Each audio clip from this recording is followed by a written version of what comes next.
You're watching the Battered Herons Network. Chris, the Herons are back. Welcome, everybody, to episode number 554 of the Battered Herons podcast. I am your host, Daniel Garan, and alongside me, shaking on the camera, is Mr. KBD. How are you doing, sir? Listen, I can't control how excited I am for having Casemiro on this team. Okay. We have a 5 that replaced the 5. But we got some questions, like we said last episode, more questions than answers. Well, we wanted to do this show at some point during the week, right? We're going to Yeah. make a whole show out of it. But because he just randomly surprised us last night with this, not only with playing, because I thought maybe he would play for like 20, 30 minutes, but he played and he got the start. We're like, you know what, let's just run this. And we'll do it. We're going to do it a little shorter than we originally intended because, like I said, he already played. So that we kind of know what he looks like and how things might work out. But we figure we still talk about it. So let's start with this, Chris. With Casemiro in there, do you think that we're going to change to a 4-4-2 or do you think we're going to go 4-3-3? 4-3-3 is what we were doing before the World Cup break when everybody was healthy. I think it was working well. With the arrival of Casemiro and everybody healthy, do you think we change to a 4-4-2? Well, I don't know about a 4-4-2 because I would think that it would be good to have a double pivot and then a like a 10 up top on, right above them. Okay. I see what you're saying. Okay. So like a Because 4-3-3. then, yeah, that's what I would think would happen, right? But then again, essentially, I think what everybody is expecting is that he's going to replace Bright. So Mhm. then, is he going to be more offensive? Is he going to be more of a defensive piece? Like, You're going to see what I think you're going to see from him is what we saw from him yesterday against Montreal. not Where much defense though? against Montreal, you don't really need to. So we didn't get to see his deficiencies there. He looked good overall yesterday, I thought, because Yeah. you really didn't see it. And he had like 7 recoveries. Like he didn't play horrible. But the way he was building out of the back, right? He had the second most touches only to Mikael yesterday, which was what we used to see with Busquets. So I think that he's going to play that Brazilian deep line connection. midfielder. He's going to be that deep line midfielder. And I think that that's how they're going to play. My worry is if they start playing very aggressive in the attack, how's he going to do defending in transition? That's my worry. But if we're not worried about that, I want to see Yannick Bright stay on. But this is what I would want to see. I would like to see a diamond 4-4-2. Okay? If you got a diamond 4-4-2, you have back line, right? Your fullbacks, your center backs, your keeper. And then in that single pivot role on the bottom of that diamond, I want Yannick Bright. And then I want Casemiro and Segovia flanking. Oh, wait, but then I'm forgetting about Rodrigo De Paul. Well, and that's the thing, right? Like, you have to add Rodrigo De Paul, who, yeah, I mean, everybody calls him Motocito, but like he hasn't been super defense. Like, that's why I think Yannick Bright is such a critical piece in this, because he's so good defensively and he doesn't have to carry the burden of responsibility of attacking. Whereas Casemiro is kind of expected to be that link up play with Messi and DePaul and others. When we think about this roster, there's 11 starting spots. 11, right? 11. 5 of them are going to the back line and the keeper. Yes. Boom. Okay. So we got 6 left. But Messi gets one of those. Of course. No questions asked. Paul gets one of them. That he gets one of them. And then Casemiro gets one of them. Right? So where are we at? Luis So Suarez. Yeah, I don't know if he gets one of them. I mean, well, Beterame just suffered a critical injury. But hypothetically, we're talking if they're completely healthy. Okay. So at the moment, let's go back to 6. Let's say we play a 4-3-3. Because that's the question, right? We don't know what they're going to play. Let's say you play a 4-3-3. Yeah. In the midfield, you're going to have DePaul for sure, Casemiro for sure. So it's either Segovia or Bright. I don't know which one of those two played. I want Bright to play because defensively, I don't think there's anybody better than him on the team. But Segovia, like you saw yesterday, he's great distributing the ball, creating for himself and others. He'll shoot from outside the box. No F's given with that volley that he took from outside the box. He almost scored. Yeah. So I don't know what that's going to look like, but I think Casemiro's best role, although he played great yesterday, Montreal didn't give us a lot of worry in transition. I think his best role is to be the 8 for this team or in a double pivot next to Bright. I think that that's where he fits best. I don't think that putting him as a single pivot is going to be good if we're going to be as aggressive as we've been at the beginning of this year, which is what I expect us to be. Well, and that's the thing. In the game against Montreal, I noticed that there was a lot of times where everybody would be pushed up, and then Montreal would start the counter, and Yannick Bright had the bust ass to kind of run back a little more so than Casemiro. But like I said, if Yannick Bright's not on the pitch, who's doing that task? Rodrigo De Paul might be in charge of doing that again, but we saw what Rodrigo De Paul looked like playing next to Busquets. A lot of people weren't happy with him. Like up until the playoffs, I think a lot of people were disappointed in his performance. Yeah. And if you put him in that role again, which is what I'm fearing is going to happen, right? Hey, you're going to have to cover for Casemiro. We might be right in the spot that we were in before. Now, what I do like when I think about Casemiro in the midfield with De Paul and Segovia is they can keep possession. I think all of them are good with the ball. They pass the ball accurately. They fill in the spaces. Like I think that midfield is good at keeping ball and keeping possession. But the worry is if Hoyos doesn't change the way we play in the attack, then we have something to worry about. Well, I think that's the key. I think that's the key question, right? Are we willing to sacrifice our defensive abilities for players that can be able to keep the ball and distribute well? And I think with the way that this team has been playing this season and with the way that Hoyos has been, quote unquote, managing it, right? I think that he's willing to put up as many people that can possibly score goals and can handle the ball and push us progressively on offense instead of having people that play defense. And then maybe I'm oversimplifying it. I don't know. No, I think that we're going to see, to start, I think we're going to see Yannick Bright coming off the bench, and we're going to see Casemiro in that role we saw him yesterday. I already do. And it could be. And look, he looked good. Yeah. But my worry is what they're going to like. It's a good transition team.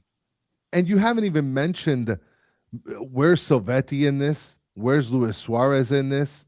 Right? I mean, we have other pieces. Those are good problems to have, though, no? Yes. Because they we're are. talking about the midfield. We're talking about 4 players in the midfield that we're not sure how they're going to be arranged. And then when you talk about the attack, we have 3 players left, or 3 spots left. We have Messi, Berterame, Suarez, Silvetti, and technically Allende for everybody that likes him. Yeah. So we have 5 players for 3 spots in the up top, and then we have 4 players in the midfield for 3 spots.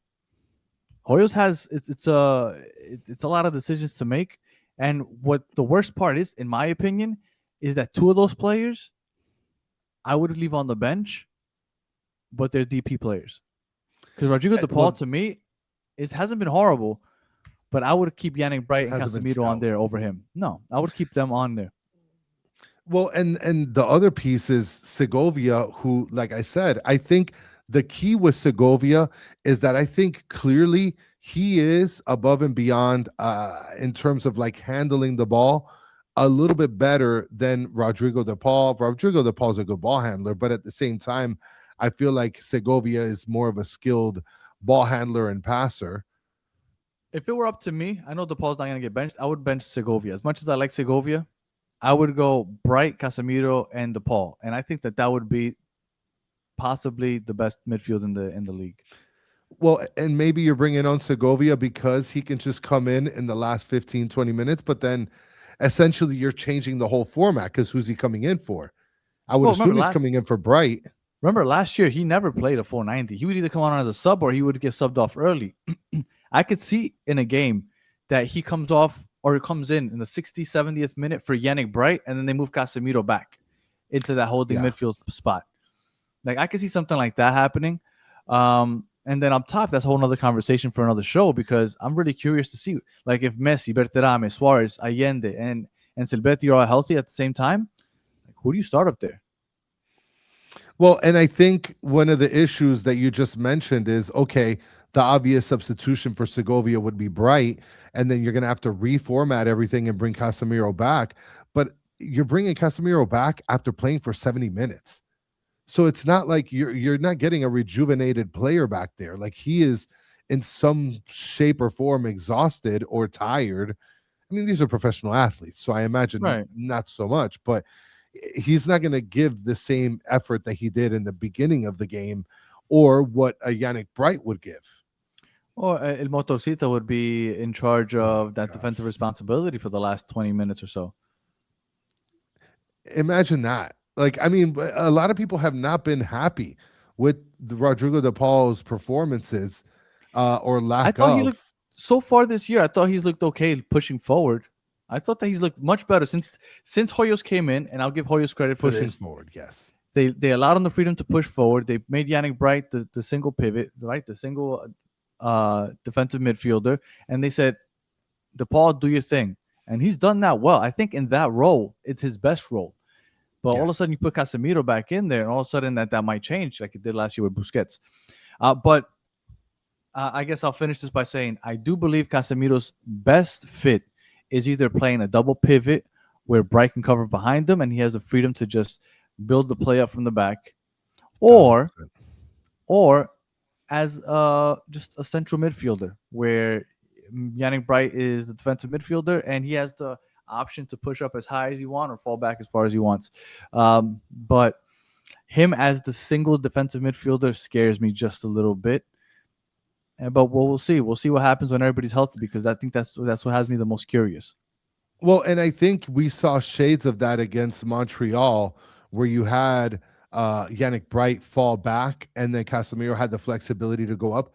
The thing that people are kind of missing here is how important of a piece Yannick Bright is to the system, to everyone's success.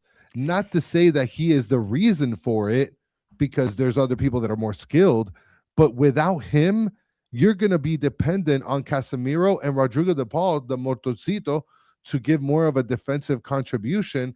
And I don't know if they're prepared for that kind of transition. I hate the All-Star game. I'm really glad that Yannick Bright got the recognition. Yes. Shout out to Yannick Bright, all-star Yannick Bright. Even though I hate the All-Star game, I think it's silly. I do love that he got that recognition because I think that he is the best player on Inter Miami that nobody talks about unless you're an Inter Miami fan. So I thought that was really cool. I'm really glad that he got that nod. Yeah, for sure. So I said I want to see him next to Bright in a double pivot. That's where I would like to see him. Maybe in a 4-4-2, I don't know, or in a diamond 4-4-2 where Yannick Bright's the bottom of that diamond as a defensive midfielder, and Yannick and Casemiro and Segovia are flanking him on each side, and then you have Messi in that 10 role where maybe Berterame and Suarez up top. Like, to me, that is the perfect lineup.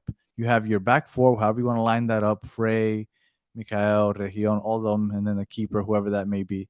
And then in the midfield, I would love to see Yannick Bright at the bottom of that diamond. And then on each side, you have a Casemiro and a Segovia, playing the 8 roles. And then you have Messi up top as that traditional 10, playing behind a Berterame and a Suarez. That's what I kind of would like to see. Yeah, that's wishful thinking, but that's the problem. You got RDP in the mix. I mean, there's a lot of other factors. And again, I feel like we have more questions than answers. What about RDP? Okay, so let me take that back. Not Segovia, RDP and Casemiro flanking Bright. Yeah, that would probably be it. So yeah, and then you miss out on Selvetti because I think Selvetti is the best creator outside of Messi on this team, and then Allende just so he can run. I guess I don't know. It's really a shame, sort of the compromising things that we're doing in order to I guess supply things for big name players like a Rodrigo de Paul. I mean, it's a shame because systems work for a reason, and now because of the names and the players that we have, it could be something where we're going to see some suffering throughout some of this. Because there's no way that I can see Hoyos cooking up anything. Well, look at how spoiled we are as Inter Miami fans because we're here talking about we can't fit all these players onto our starting 11.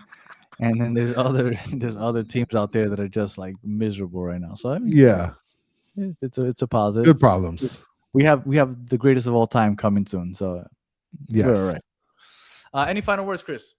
No, man. I can't wait to see it again. More questions than answers, but I mean, like you said, it's a good problem to have. Casemiro in the house, and Brazilian connection with Mikael. It's gonna be a fun season. Absolutely. I'm really excited to see what keeps happening and how Casemiro fits. I hope to be there at his debut at New Stadium next Saturday against Columbus. So let's see how that goes. If you're listening on audio, appreciate you listening to the end. Please leave us 5 stars in a comment. If you're watching on YouTube, like and subscribe. And make sure you turn your notification bell on so that you know when we're coming on. And until the next one, have a good one.